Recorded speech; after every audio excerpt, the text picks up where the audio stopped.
Naging inaano ka? Nagliwan. Naligo ka? Naglabar.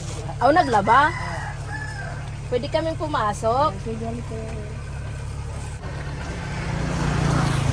Pasok mga kaponi. Bisitahin po natin si Lola Juliana.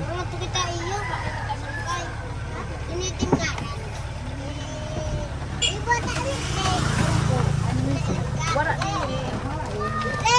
Ako nagbabari. Nagbabari dito hakuan, minaili. Kumusta ka na, Nanay Juliana? Ako, ayos-ayos ang talaga kayo. Nakayos ako ng bahay ko. Parang blooming po kayo. May daan naman English. May danim English? Ha? May danim English? Wara. Wara. Pero blooming siya. No? Oo. Ang ganda mo. Ay, blooming ng kasi kanyang- sanay ako sa ano nung maano pa ako, sanay ako sa pag-ano ng Oo, kasing blooming kayo ng mga bulaklak nyo dito sa mesa. Opo, kasi sanay ako noon. Ah. Kaya pag lalakas-lakas ko, ay naglilinis ako. Nung hindi ako makakapaglinis, kasi masakit naman ako ngayon. Hindi ko naman kaya. Ngayon, magang kaya-kaya ko, yun ang hell. Para kayong magba-Valentines. Pulang-pula yung ano nyo, kortina. Inaong ka na? Ha? Kumain ka na? Ora pa. Bakit? May daloto, ora sira. O di ba pulang-pula mga kapuni yung mga kortina ni nanay? Valentine's Day. Siguro may umaakyat sa'yo na manliligaw kaya ganito yung ayos ng bahay mo. Namimiss mo na si Sir? Opo. Wala, busy si Sir, nandoon nag-aani, tapos nagpipinipig. Di ba masarap yung pinipig? Opo. Inaano ko nga, sabi ko, kung magpupunta na dito, pipilipig tayo. Meron naman palay namin dito. May palay kayo dyan? Nag-aani na yung mga anak ko. Binibigyan ka ng palay? Hindi na gano'n, nagpaupa.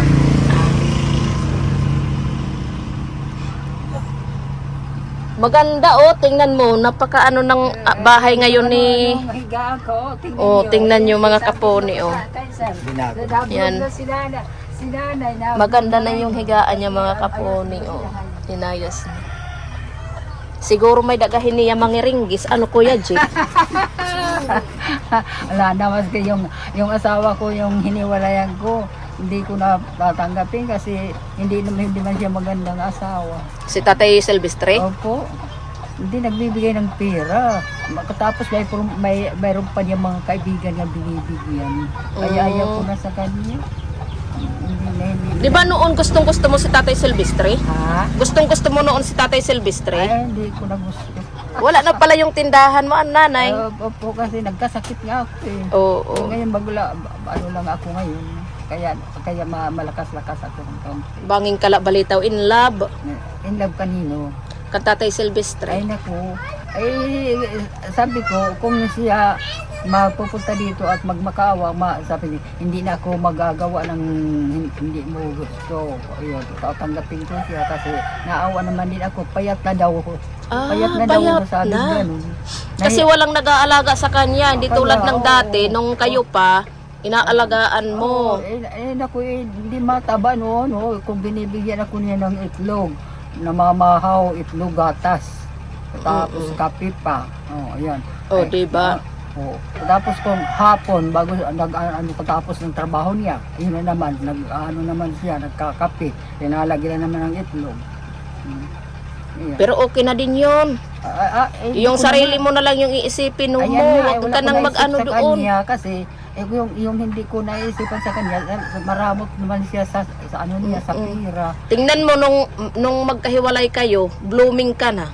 At saka hindi ko naman kung hindi lang ako nagkakaroon ng sakit, doon ako sa bayan, may kumando mga kaibigan nag-aano sa akin. Pwede na naman mag-chat siya. Nagtikurat sa... Malapit na ang San Isidro.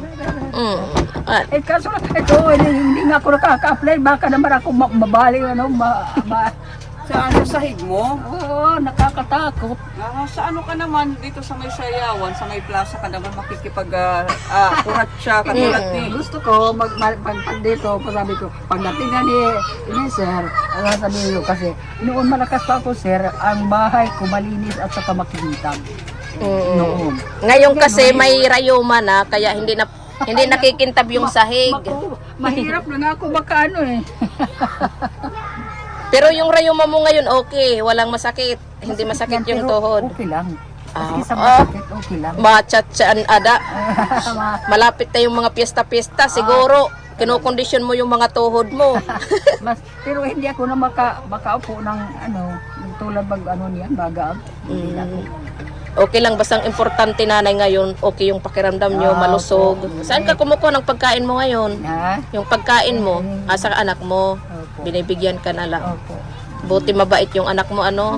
Binibigyan Pero ka. kung minsan pinagagalitan ko yung asawa niya. Huwag mong pagagalitan. Marami. Hindi ka nabibigyan ng pagkain. Oo. Marami. Kailangan tayo yung mag-aano sa kanila. Hindi ko naman, mahal ko naman yung mga anak ko, mahal ko naman sila. Pero sa kanila marami. Kung minsan pinagagalitan ko. Sabi, bakit? Kung mayroon ko, pinagtatago ako kayo. Hindi ko naman kayo pinagtataguan o pinisain niyo kung ano ang mayroon ko.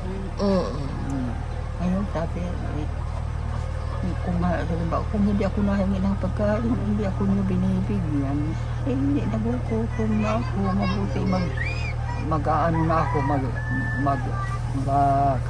maglulugar ka, Naiiyak na. maglulugar ng pagtuon para makakakaon ako at oras-oras. Makakain ako sa oras. Nag-ano na nga ako. Hindi, hingi ka na lang ng bigas para ikaw yung magsaing. O yun nga, pero kung halimbawa yung mata ko din na ano yan, ngayon kung minsan hindi nga ako sa inyo nakakakilala, hindi ko na nakikilala. Eh, dito lang naman ang naano na, dito ang malabo na nga malabo, hindi na talaga nakita. Pero itong ano kaunti pa. Kaya hindi na wala ko na kaya. Kaya nga, intindihin mo na lang yung mga anak mo kasi mahihirap din yung mga ano nila buhay, tapos may inaalagaan pang mga anak. Kaya Pero dapat hindi naman sa ganun. Maski ako naghirap naman at may COVID na noon. Pero inaalaala ko yung mga matanda na mga abiyanan. hindi, okay lang yon.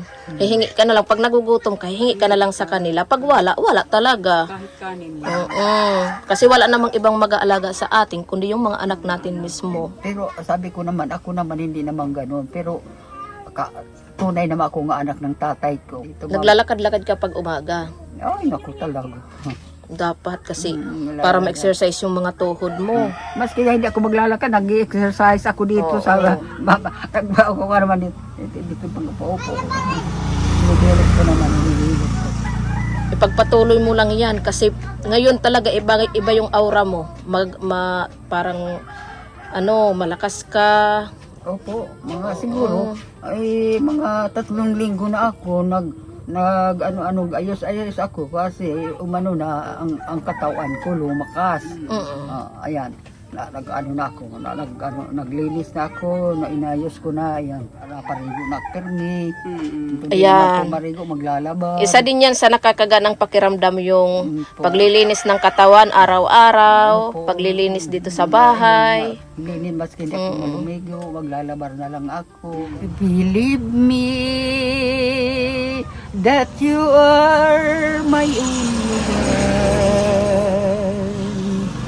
Always calling to you, my beloved. There's in the fleeting of my heart, in there, the sacrifices of my heart. Believe me that you are to be my friend, that you were giving all the happiness. Believe me that you are to be my friend, and I want to be with you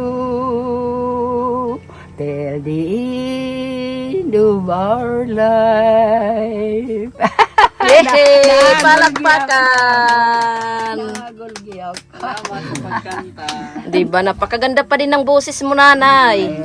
Ito, dalawa naman yan. Oh. Walang Oo. bukas. Parang Pero- maliit na nga eh. Napansin namin, parang lumiit yung goiteron mo. Ito lang ang inaano ko, lagi. Pero naiwanag ko kung ngayon kung naatake la asa tiyatambal ko. Kung di ko na wala. Pero ayun nga yung salumpas, yung inaano ko. Oh, yun ang linalagay mo. Oo, pero mayroon orasyon. Si Tita Beth ng Brisbane, Australia, nagpaabot po siya ng 1,000 pesos. At saka si Aiya Hawaii with Love, nagpaabot rin po siya ng 1,000 pesos. Ipinangbili po namin ng grocery. Ito po yung aming mga dalang grocery po para po sa iyo, Lola. Tinapay. Tapos may mga sabon dito, Lola. Sabon panligo, panglaba, at saka sunrox para maging malinis yung mga damit mo pag naglalaba ka. May suka, toyo, mantika, bawang at saka sibuyas. Tapos asukal at saka asin, kumpleto na. Yung ito, gamot ko yan, para gamot ka lahat. Kung gusto nyo, gamot yan. Ito, gamot ko din. Kasi sabi ng herbal doctor, Opo. ano yan, maganda yan. Yung bawang. Saka yung, Ito, mas maganda to sa katawan mo kasi may ano yan, may cereal. Energy. At saka ito, Milo. Bukod sa Milo, may gatas ka pa dito na pampalakas din ng katawan mo. Tapos mga noodles, pwede mong lagyan niya ng talbos, malunggay, para mas maging healthy. hindi yung kung halimbawa gabi, yun na lang yung ano ko. Pwede po, para yan ang pinaka hapunan ninyo. Opo, miswa, tsaka udong. Oh. Tapos ito yung partner ng tinapay mo. Ito, may palaman. Tapos may mga biscuit po tayo dito. Ito yung pang-snack mo. Kahit gabi, pwede mo itong kainin. Ay, saka ito. Sardinas, wow ulam, beef loaf, tapos Argentina. Para po, may ready to ito si Nanay Juliana kapag masususo. Yan po. At saka itlog. Panghalo sa Yan, miswa at isang dosinang udong. itlog. Tapos, syempre hindi mawawala yung bigas natin para kay Nanay Juliana. Syempre hindi din maaano yung mga dilata, yung itlog kung wala tayong bigas. Salamat. 10 kilong bigas po yan. At syempre, thank you po kay Tita Nini Burlagdan sa kanyang Trios Oil para kay Lola Juliana. Panghaplas in, 'di ba gumagamit ka na dito? Salamat po sa inyo. Kailan may di magmamaliw na apoy sa puso ko habang may buhay hanggat ang dugo ko ay dumadaloy sa iyo lamang ialay ang aking buhay sa'yo'y ibibigay.